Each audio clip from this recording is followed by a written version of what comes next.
ତ ସାଙ୍ଗମାନେ ଦେଖିପାରୁଥିବେ କେତେ ସୁନ୍ଦର ଭାବରେ ସାଜସଜା ହେଇଛି। ଲୋକମାନେ ସବୁ ସୁନ୍ଦର ସୁନ୍ଦର ଟେଷ୍ଟି ଖାଇବା ସହିତ ଏଠି ନାଚ ଗୀତ ତାଙ୍କୁ ଷ୍ଟାର୍ଟ କରିସାରିଲେଣି। ତ ଚାଲନ୍ତୁ ଭିଡ଼ିଓ ଷ୍ଟାର୍ଟ କରିବା। ତ ବର୍ତ୍ତମାନ ଲଗେଜ୍ ମୋର ପ୍ୟାକଅପ୍ କରି ଆଉ କ୍ୟାମେରା ସବୁ ପ୍ୟାକଅପ୍ କରି ମୁଁ ଆଜି ବାହାରିଗଲି ରାଉରକେଲା।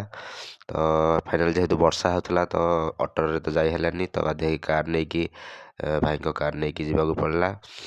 ତ ବରମୁଣ୍ଡା ମୁଁ ପଳେଇ ଆସିଥିଲି। ଦେଖୁଥିବେ ବରମୁଣ୍ଡା କେତେ ସୁନ୍ଦର ଜାଗା। ବର୍ତ୍ତମାନ ତ କହିଲା ଭଳିଆ ଇଣ୍ଡିଆର ଟପ୍ ଆମର ବରମୁଣ୍ଡା ବସଷ୍ଟାଣ୍ଡ। ତ ଫାଇନାଲି ବସ୍ ଆସିକି ଲାଗିଯାଇଛି। ଏଇ ଗାଲାକ୍ସି ବସ୍ରେ ତ ଆଜି ରାଉରକେଲା ମୋତେ ଯିବାକୁ ପଡ଼ିବ। ତ ଦେଖିପାରୁଥିବେ ଭିତରଟା କେତେ ସୁନ୍ଦର ଦେଖାଯାଉଛି, ପୁରା ଗୋଟେ 5 ଷ୍ଟାର୍ ହୋଟେଲ ଭଳିଆ। ତ ମୁଁ ଯେହେତୁ ସ୍ଲିପର୍ ନେଇଥିଲି ତ ଉପରେ ରହିଥିଲି। ବସ୍ କିଛି ଘଣ୍ଟାର ଜର୍ଣ୍ଣି ପରେ ବାଟରେ ରହିଥିଲା ଲୋକମାନେ ବାଥରୁମ୍ ଯିବା ପାଇଁ ଆଉ ଖାଇବା କରିବା ପାଇଁ। ତ ମୁଁ ଯେହେତୁ ନୟାଗଡ଼ ପିଲା ଟିକେ ଛେନାପୋଡ଼ ଟେଷ୍ଟ କରିଥିଲି। ତ ଫାଇନାଲି ସକାଳୁ ସକାଳୁ ଆସିକି ଆମେ ପହଞ୍ଚି ଯାଇଥିଲୁ ଶୀତ ସକାଳରେ ରାଉରକେଲାରେ।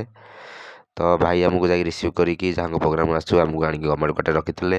ତ ଚାଲନ୍ତୁ ଭିତରକୁ ଯିବା। ଆଶା କରୁଛି ରୁମ୍ଟା ଭଲ ହେଇଥାଉ, ନହେଲେ ଭଲ ଲାଗିବନି ନା ଆଗ।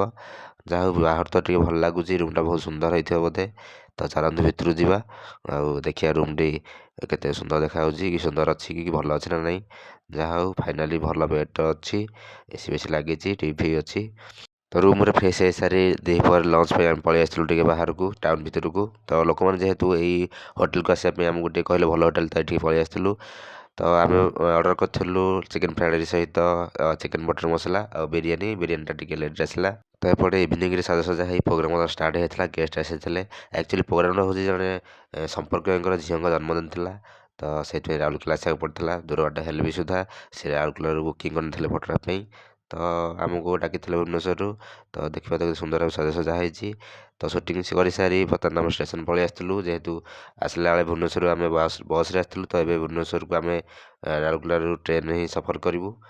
ତ ସେଥିପାଇଁ ମାନେ ଅପେକ୍ଷା କରୁଛୁ, ଟ୍ରେନ୍ ତ ଲାଗିଯାଇଛି। ତ ବର୍ତ୍ତମାନ ଟ୍ରେନ୍ ଆସିକି ପହଞ୍ଚିଗଲା। ତ ଚାଲନ୍ତୁ ଭିତରକୁ ଯିବା।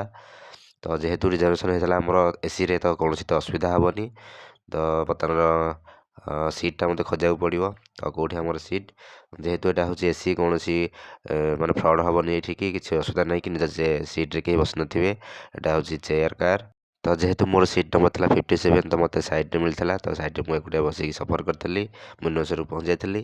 ପୁଣି ଦେଖ ନୂଆ ଏକ ଜାଗାରେ ନୂଆ ଏକ ଭିଡ଼ିଓ ସହିତ ଜୟ ଜଗନ୍ନାଥ।